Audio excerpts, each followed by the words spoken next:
KV திரைப்படத்தின் அறிமுக விழா கிட்டத்தட்ட ஒரு மணி நேரமாக நடந்துகிட்ருக்கு. மேடையில் கிட்டத்தட்ட இசை வெளியீட்டு விழாவில் என்னெல்லாம் பேசணுமோ அதையெல்லாம் இப்பொழுதே இந்த புதியவர்கள் பேசிட்டாங்க. அவங்க தங்களுடைய வழியை சொல்லுவதாக இயக்குனர் இங்கே கண்கலங்கி பேச முடியாமல் திக்கித்து நின்னார். அவங்களுக்கு தெரியாது உங்கள் எல்லாருக்குமே கண்டென்ட் தான் வேணும்னு. மேடையில் இருக்க எல்லாரும் எனக்கு நன்றி சொன்னாங்க, இயக்குனர் சொல்லவே இல்லை. அது ஏன் சொல்லலைன்னா, நான் அவரை சுட்டி காட்டுறதுக்காக சொல்லலை. அவர் வந்து நின்று என்ன பேசுறதுன்னு தெரியாமல் இருந்தார். ஸோ அதனால் அவர் தன்னுடைய கடந்த காலத்துக்கு, அந்த திரைப்படம் எடுக்கப்பட்ட காலத்துக்கும், அந்த நிகழ்வுகள் நடைபெற்ற இடத்துக்கும் போயிட்டார். அப்புறம் முன்னாடி பேசின நிக்கில் முருகன் வந்து பேசியதை பார்க்கும் பொழுது அவர் குறிப்புகளை எல்லாம் எடுத்து பேசுகிறத பார்த்தா எனக்கு மறைந்த கலைஞர் அவர்கள் தான் ஞாபகத்துக்கு வர்றாங்க. அவர் ஒருத்தர் மட்டும்தான் எந்த விழாவாக இருந்தாலும், எந்த பேச்சாளர்கள் பேசிக்கிட்டு இருந்தாலும் பேசும்பொழுது ஒவ்வொரு பேச்சாளர்கள்கிட்ட ஒரு குறிப்பு எடுத்துக்கிட்டு எல்லாருக்கும் பதில் சொல்லுவார். கலைஞருக்கு பிறகு இப்பொழுது நிக்கில் தான் நினைக்கிறேன். நான் அவ்வளோ தெளிவாக எப்படி இந்த வேலையை செஞ்சாப்புலன்னு தெரில. நோட்ஸ் எடுத்துக்கிட்டே இருந்திருக்காப்புல போல இருக்கு. ஓகே, ரொம்ப சந்தோஷம். கேவி இது ஒரு நாயகனுடைய பெயர் கிடையாது, ஒரு ஊருடைய பெயர். அந்த ஊர் வந்து பெரிய குளத்துக்கும் தேனிக்கும் நடுவில் இருக்கிற ஒரு ஊர். அவங்க சொன்னது மாதிரி மேலே இந்த பக்கம் போனால் 10 கிலோமீட்டர் போனால் கொடைக்கானலுக்கு போயிடலாம், கீழே வந்தால் பெரிய குளத்துக்கு வந்துடலாம், தேனிக்கு வந்துடலாம். இந்த மாதிரி ஒரு மலை கிராமம் அது. இந்த மலை கிராமத்தை பற்றின அனுபவம் எனக்கு இருக்குது. பெரிய குளத்துக்கு இன்னொரு புறம் அகமலைன்னு ஒரு ஊர் இருக்குது. அந்த ஊரில் குண்டஞ்சை எஸ்டேட்னு ஒரு எஸ்டேட், அதுக்கு நான் போயிருக்கேன் என்னுடைய பள்ளிக்கூட காலகட்டத்தில்.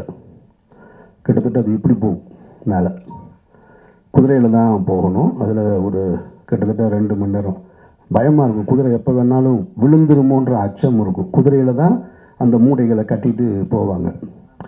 கேவியில் கூட இப்படி இருந்தது பாதை. அது ஃபுல்லாக இப்படி இருக்கும், பாறையாக இருக்கும், நடப்பாதை கூட இருக்காது. அந்த அனுபவம் எனக்கு இருக்குது. அதோட புகைப்படங்கள்லாம் நான் வச்சுருக்கேன். நான் இப்போ எப்படி இருக்குன்னு தெரில. அது மாதிரியான ஒரு மலை கிராமத்தை பற்றி தான் இவங்க அந்த மலை கிராமத்தில் மருத்துவமனைக்கு வருவதாக இருக்கட்டும், அல்லது பள்ளிக்கூடங்களுக்கு வருவதாக இருக்கட்டும், இந்த மாதிரி சாலை வசதி இல்லை. அப்போது ஒரு பெண் கர்ப்பம் அடைஞ்சிட்டா, கர்ப்பிணியாக இருக்காங்க, அவங்க வந்து மருத்துவமனைக்கு போகணும். அந்த பிரசவ நேரத்துக்கு மருத்துவமனைக்கு போகணும்னா அந்த வழி சொல்லுவாங்க. வீட்டில் அனுபவஸ்தர்களுக்கு தெரியும். அந்த தண்ணீர் குடம் உடைஞ்சிடும் அப்படின்னு சொல்லுவாங்க. அந்த தண்ணீர் குடம் உடைஞ்சு அங்கேருந்து ஒரு 2 மணி நேரத்துக்குள்ளே மருத்துவமனைக்கு போயிடணும். அதுதான் அந்த தாயையும் சேயையும் குழந்தையும் காப்பாற்ற முடியும். ஆனால் இந்த கேவி கிராமத்திலிருந்து, வெள்ளக்கேவி கிராமத்திலிருந்து மருத்துவமனைக்கு, அரசு மருத்துவமனைக்கு வருவதாக இருந்தால் 7 மணி நேரம் ஆகும். இது பகல்லையே இந்த கஷ்டம். இரவு நேரத்தில் அப்படி ஒரு வழி வந்துருச்சுன்னா என்ன செய்கிறது அப்படின்னா, அது உயிரை பணைய வைக்கிற வேலை தான். அப்படி ஒரு இரவு நேரத்தில் நடந்திருக்கக்கூடிய ஒரு சம்பவத்தை தான் அவங்க படமாக்கியிருக்கிறதா சொல்கிறாங்க. இப்போது அந்த ஊர்லேயே, இப்போ இவங்க எந்த ஊர் படமாக்குனாங்களோ அந்த ஊரில் கடந்த வாரம் ஒரு பெண் உடல்நிலை பாதிக்கப்பட்டு டோலியில் கொண்டு போகும்போது தாமதமாகி இறந்துட்டாங்க. இதுதான் இன்றைய நிலைமை. இதில் நம்ம கவனிக்க வேண்டியது என்னென்னா, இந்த மாதிரியான சாலை வசதிகள் இல்லாமல் நிறைய கிராமங்கள் இருக்குது, மலை கிராமங்கள் இருக்குது. இன்னும் ஆற்றை கடந்து கயிற்று பாலத்தை தொங்கிக்கிட்டு பள்ளிக்கூடத்துக்கு போகக்கூடிய மாணவ மாணவிகள் இருக்காங்க. ஆற்றை கடந்து போகக்கூடிய ஒற்றை பள்ளிக்கூடம் இருக்குது. இதெல்லாம் இருந்துகிட்டே தான் இருக்குது. அப்போ சுதந்திரம் பெற்று இவ்வளவு காலம் ஆகியும் நாம் இன்னும் இது போன்ற விஷயங்களில் வந்து நம்ம மேன்மை அடையலை அப்படின்றது ஒரு வருத்தத்துக்குரிய செய்தி தான். அதை யாரும் மறுக்க முடியாது. அப்போ இங்கே நம்ம கவனிக்க வேண்டியது என்னவாக இருக்குன்னா, ஃபார்முலா ரேஸ் கார்பந்தயம் நடத்துகிற அளவுக்கு நம்ம நாடு முன்னேறி இருக்கு. அப்போது அந்த அளவுக்கு முன்னேறி இருக்கிற நாம் இந்த மாதிரியான மருத்துவமனைகளுக்கு கொண்டு போவதற்கான சாலை வசதிகளை முன்னேற்ற வேண்டியது அவசியமானது. அதையும் கவனம். வெறுமனே நம்ம அதுவும் தேவைதான். ஆனால் இந்த அடிப்படை தேவையும் ரொம்ப முக்கியன்றது தான் நம்ம பார்க்கணும்.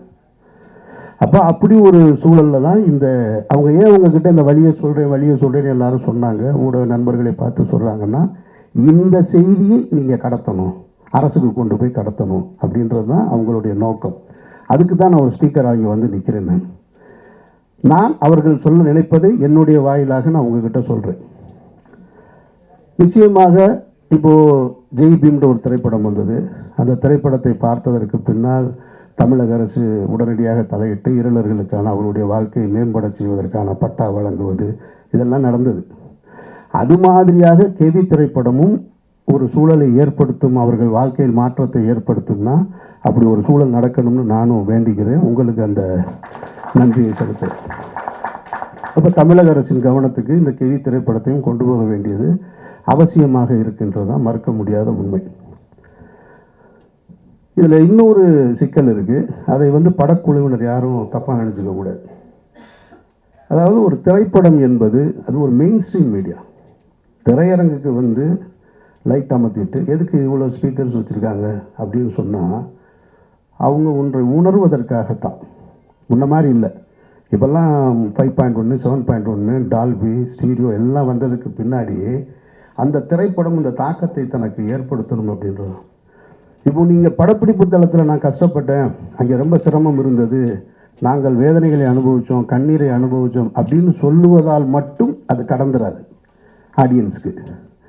அந்த திரைப்படம் அதை கடத்துதா, அது அந்த வேலையை செய்தான்றதான் ரொம்ப முக்கியமானது. ஏன்னா அதில் நீங்கள் ரொம்ப கவனமாக இருக்கணும். நீங்கள் ஒரு இண்டிபெண்டன்ட் ஃபிலிம் மேக்கர்ன்றீங்க, அப்புறம் எல்லாருமே நாங்கள் எல்லாமே புதியவர்களாக இருந்தோம்னு சொல்கிறீங்க. கேட்குறதுக்கு நல்லா இருக்குது, படம் பார்க்குறதுக்கு நல்லா இருக்கணும், அது ரொம்ப முக்கியம்.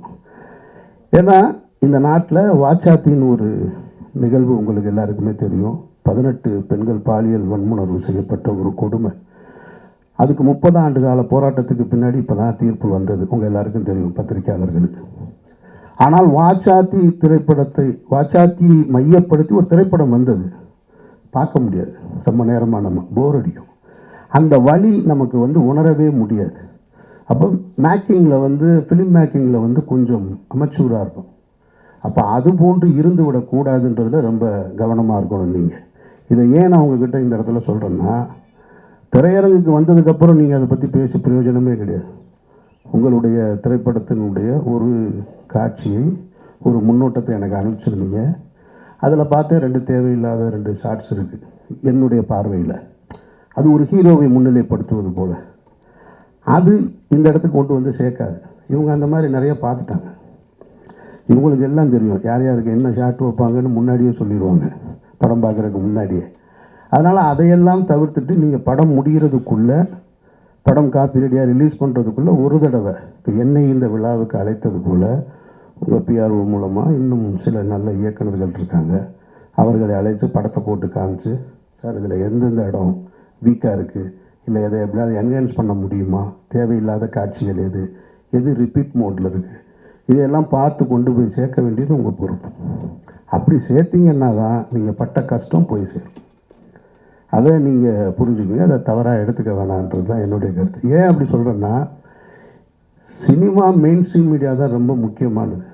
நீங்கள் எந்த வழியை சொல்வதாக இருந்தாலும், சமீபத்திய உதாரணங்களை நீங்கள் இப்போ சொல்லிக்கிட்டு இருந்தீங்க, வாழை சொன்னீங்க. வாழை மெயின் ஸ்ட்ரீம் சினிமாவுக்கு பக்கத்தில் இருக்குது, அதுதான் அதனுடைய வெற்றி. அதில் நீங்கள் புரிஞ்சுக்கணும்.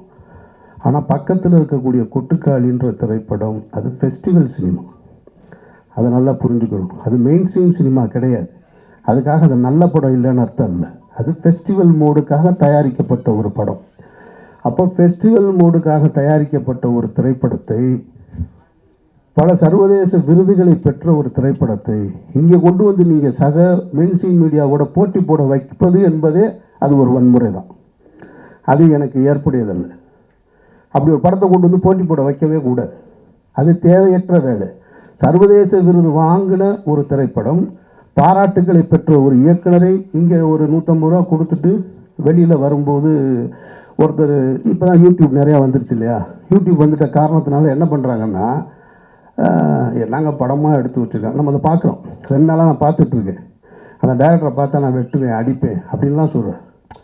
அவருக்கு யார் அந்த உரிமை கொடுத்தது? வெட்டுவேன் அடிப்பேன்னு சொல்கிறதுக்கான உரிமை யார் கொடுத்தா? படம் நல்லா இல்லைன்னு சொல்கிறேன், அது ஓகே, ஏன் நீ காசு கொடுத்து பார்த்ததுனால தான் அது கூட உனக்கு அந்த உரிமை, இல்லைன்னா அது கூட கிடையாது. அப்போது தேவையற்ற முறையில் என்னை பொறுத்த மட்டும் நான் கொட்டுக்காளி திரைப்படத்தை நான் எடுத்திருந்தேன், தயாரிச்சிருந்தேன் அப்படின்னா நான் தியேட்டருக்கே கொண்டு வந்திருக்க மாட்டேன். அதை வணிக நோக்கத்தில் கொண்டு வந்து திணிக்க வேண்டிய அவசியம் இல்லைன்னு நான் நினைக்கிறேன். அது அவசியமற்றது. அது சர்வதேச திரைப்பட விருதுகளை பெற்றிருக்கு. அந்த கண்ணியத்தை அப்படியே கொடுத்துருக்கணும்.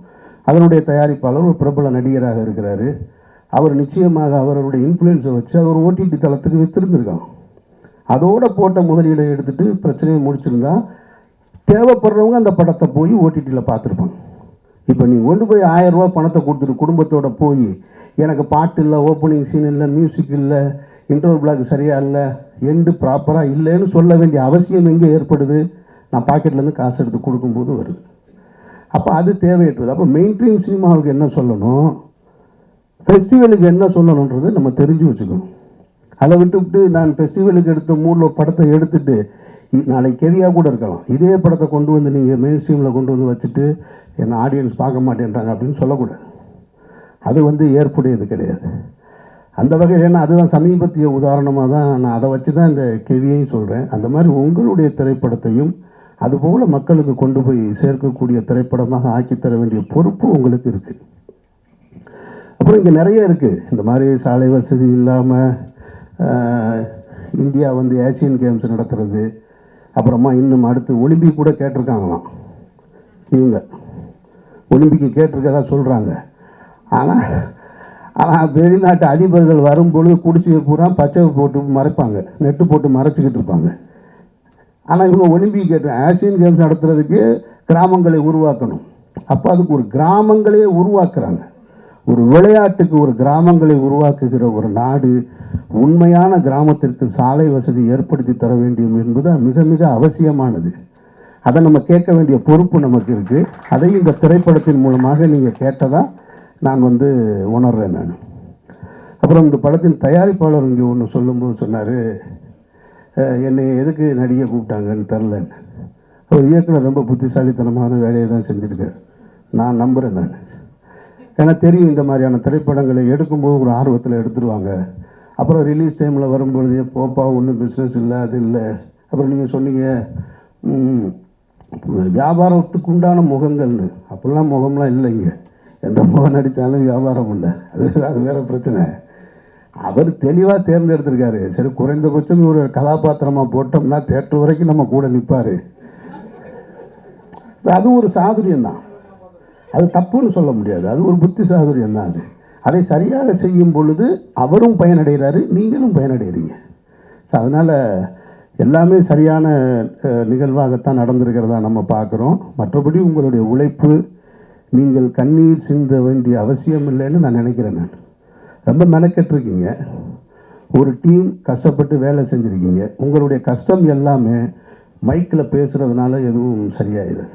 நீங்கள் பட்ட கஷ்டம் இன்னொருத்தவங்களுடைய கஷ்டத்தை பொது சமூகத்துக்கு சொல்வதற்காக பட்ட கஷ்டம். ஸோ அந்த கஷ்டம் திரையரங்கில் சரியாக நான் பார்த்த ஃபஸ்ட்டு இப்போ 2 ஷாட்டு போட்டிங்க பாருங்கள், அந்த ஷாட்டு பேசுது அந்த ஊர் என்னன்னு அப்படின்றது. எனக்கு இப்போ பார்த்த உடனே என்ன தோணுது, இந்த கதையை எடுத்துகிட்டு நம்மள்கிட்ட வராமல் போயிட்டாங்களே, இவங்க எடுத்துகிட்டு வந்தால் எடுத்து கொடுத்துருப்போமே அப்படின்னு தான் தோணுது.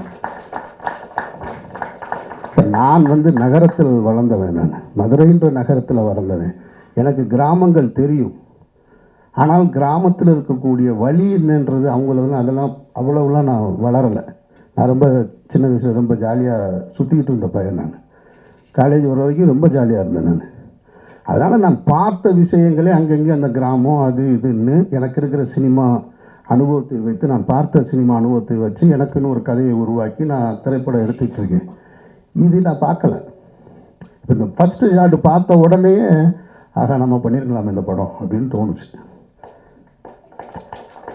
அப்போது நம்ம கடைசியாக சேர்க்கிறதை விட முதல்லையே நீங்கள் யாரையாவது சந்திச்சிருந்தால் இன்னும் சரியாக கூட வந்திருக்கும்னுன்றது. எதுவாக இருந்தாலும் நீங்கள் சரியாக பண்ணியிருக்கீங்கன்னு எனக்கு நம்பிக்கை இருக்குது. அந்த ஷாட்டு பார்க்கும்போது முழு படமும் அந்த உணர்வை எனக்கு கொடுத்துருச்சுன்னா நீங்கள் வெற்றி அடைஞ்சிட்டீங்கன்னு அர்த்தம். உங்களுடைய வெற்றி என்பது அரசின் காதுகளுக்கு போய் கேட்கும். எப்படி ஜெய்பீம் திரைப்படத்தை வந்து இந்த மாநிலத்தின் முதல்வர் பார்த்தாங்களோ, அதுபோல் உங்களது இந்த திரைப்படத்தையும் படம் நல்லா இருந்துச்சுன்னா பத்திரிகையாளர்கள்ட்ட உங்கள்கிட்ட அன்பாக கேட்டுக்கிறேன், இந்த படம் என்றைக்கு ரிலீஸ் ஆகுதோ, காப்பி ரெடி ஆகுதோ, அதை பார்த்துட்டு உங்களுடைய விமர்சனங்களில் இந்த திரைப்படத்தை தமிழகத்தின் முதல்வர் பார்க்க வேண்டும்னு கடைசி வரியாக கோடிட்டு எழுதுங்க. இது வரைக்கும் நீங்கள் செஞ்சிருக்க மாட்டீங்க, முதல் முறையாக செஞ்சு பாருங்கள். அதற்கு தகுதியாக இந்த படம் இருக்குமானால் சொல்லுங்கள். ஒருவேளை கொஞ்சம் 1-2 சின்ன சின்ன குறைகள் இருந்தால் கூட மன்னிச்சு விட்டுருங்க, புது டீம் தானே. அதனால் மன்னிச்சு விட்டுட்டு இந்த செய்தியை கொண்டு போய் அரசின் கவனத்துக்கு சேருங்க. ஒருவேளை தமிழக முதல்வரோ அன்றைக்கு இன்றைக்கு இருக்கக்கூடிய அமைச்சர்களோ இந்த படத்தை பார்த்துட்டு அந்த சாலை வசதியை ஏற்படுத்தி கொடுத்தாங்கன்னா அந்த மாற்றம் உங்களால் நிகழ்ந்தது வல்ல இறைவனால் நிகழ்ந்ததுன்னு நானும் நம்பிக்கையோடு காத்திருக்கிறேன். இந்த விழாவுக்கு அழைத்ததற்கு நீங்கள் எல்லாரும் வந்து நின்று இந்த படத்தை பற்றி மக்களிடத்தில் கொண்டு போய் சேர்க்கிறதுக்கு என்னுடைய நெஞ்சார்ந்த நன்றி.